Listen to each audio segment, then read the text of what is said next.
Hello students, this is Neha. आज हम start करने जा रहे हैं क्लास 10th सिविक्स का चैप्टर नंबर 1 जिसका नाम है power sharing. Okay, I hope कि आपके स्कूल में ये अभी तक कंप्लीट हो चुका होगा। सो अभी हम स्टार्ट करते हैं, देखते हैं कि इस चैप्टर के अंदर क्या है। Right? Okay, so let's start. Okay, जैसा कि आपको पता है कि हमारे चैप्टर का नाम क्या है, पावर शेयरिंग। मीन्स कि पावर को शेयर करना। जैसे आप देखते हो कि हमारे जो सिबलिंग्स होते हैं, छोटे भाई बहन होते हैं, हमारे घर में कोई भी चीज आती है हम उसको शेयर करते हैं बेसिकली।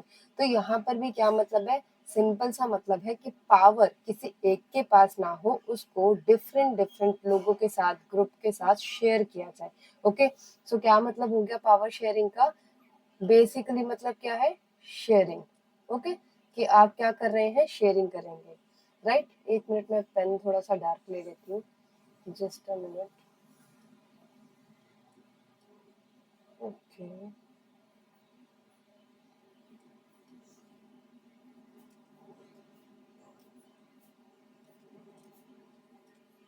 बेल्जियम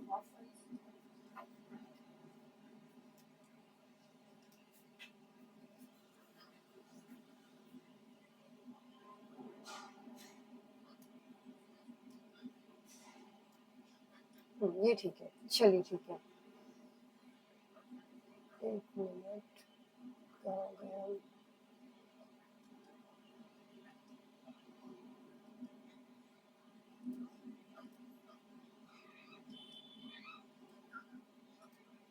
ठीक है, चलिए। तो देखिए पावर शेयरिंग, यहाँ पर हम क्या देख रहे हैं, एथनिक।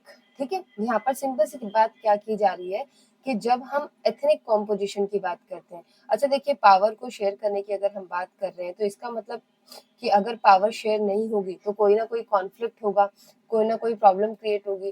तो यहाँ पर भी हम वही बात करते हैं कि भाई पावर को जब आप शेयर करने की बात कर रहे हैं तो सबसे पहले आपको देखना पड़ेगा कि उस कंट्री के अंदर कॉम्पोजिशन क्या है। ठीक है, स्पेशली एथनिक कॉम्पोजिशन क्या है।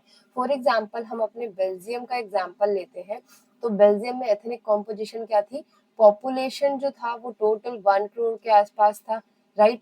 जो डच स्पीकिंग, अब देखिए जब हम बेल्जियम की बात कर रहे हैं ना, तो यहाँ पर आपको 3 अलग अलग लैंग्वेजेस को बोलने वाले लोग देखने को मिलेंगे, जिसमें से जो हमें ध्यान रखना है वो मेजरली 2 रखना है।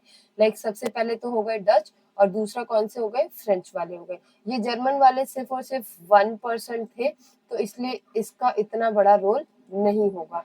मेन रोल किसका है, डच का और फ्रेंच का। ठीक है, अब जो डच थे ये फ्लेमिश एरिया में रहते थे, और ये कितने परसेंट थे, 59% थे। मतलब आप देख लीजिए अराउंड 59 to 60%। ठीक है ना? अब नेक्स्ट जो आ जाते हैं फ्रेंच, वो कितने परसेंट थे, वो थे 40%, क्योंकि 1% तो ये जर्मन हो गए। अब देखिए यहाँ पर समझने वाली बात क्या है कि जब भी हम किसी कंट्री की बात करते हैं तो एक तो होता है कि ये ओवरऑल कंट्री है, ठीक है ना, और दूसरा क्या होता है कि भाई इस कंट्री के अंदर ये कैपिटल होगी, जिसको मैं यहाँ लिख देती हूँ, ये क्या है, कैपिटल है। अब प्रॉब्लम क्या थी कि जब हम ओवरऑल कंट्री की बात कर रहे थे तो वहां पर तो आप क्या देखेंगे, Dutch speaking Flemish 59% north, and then उसके बाद French speaking 40% south Wallonia. Okay, German speaking 1%। अब ये जो इन्होंने 59% वाला बताया है कि भाई डच स्पीकिंग है, और 40% वाला बताया है कि जो फ्रेंच स्पीकिंग है, ये तो सारी जो कंडीशन आपको दिख रही है ये स्टेट के मतलब जो बेल्जियम है उसके अंदर दिख रही है। ठीक है, लेकिन ये जो कैपिटल है, ठीक है, ये कैपिटल मैंने बाहर करके दिखाया आपको। इस कैपिटल के अंदर जो सिनेरियो है वो बिल्कुल उल्टा हो जाता है। सिनेरियो कैसे उल्टा हो जाता है, कैपिटल के अंदर जो मेजोरिटी है, ठीक है, वो कितनी है, 80% की, और वो किसकी है, फ्रेंच की। और जो डच है वो कितने हैं, सिर्फ और सिर्फ 20%। अब प्रॉब्लम ये थी कि भाई ओवरऑल कंट्री में तो आप देखेंगे कि जो डच है वो मेजोरिटी में है। राइट? मेजोरिटी में है, लेकिन आप उस वहीं पर आप देखेंगे जो फ्रेंच है वो माइनॉरिटी में है, लेकिन कैपिटल सिटी में जो डच है वो माइनॉरिटी में है और जो फ्रेंच है वो मेजोरिटी में है। राइट? इतना आपको समझ में आया। कैपिटल सिटी का नाम क्या था, ब्रुसेल्स, ये याद रखना है आपको। राइट? अब देखिए conflict, French speaking were richer and the powerful. अब हुआ क्या, फ्रेंच स्पीकिंग पीपल जो कि कैपिटल में थे ये ज्यादा रिचर थे एज कंपेयर टू डच, और पावरफुल थे। Dutch speaking people feel discriminated. अब डच को ना डिस्क्रिमिनेटेड फील होना स्टार्ट होता है when the French is so richer.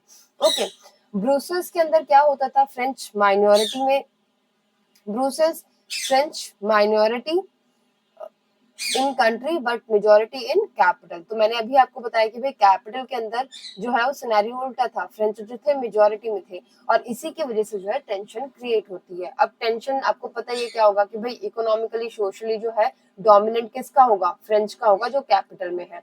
Dutch speaking लोगों को डिस्क्रिमिनेटेड फील होने लग गया, ठीक है, उनके अंदर रिसेंटमेंट की एक जेलसी वाली जो है फीलिंग वो आना स्टार्ट हो जाती है। और ये पूरा रीजन होता है, और ये जो आपको एथनिक कॉम्पोजिशन दिख रहा है, ये बेसिकली रीजन बनते हैं किसके, प्रॉब्लम के, ठीक है, कि वहां पर जो पावर शेयर नहीं हो रहा है उसका एक प्रॉब्लम बन के सामने आता है। क्लियर है? एक मिनट।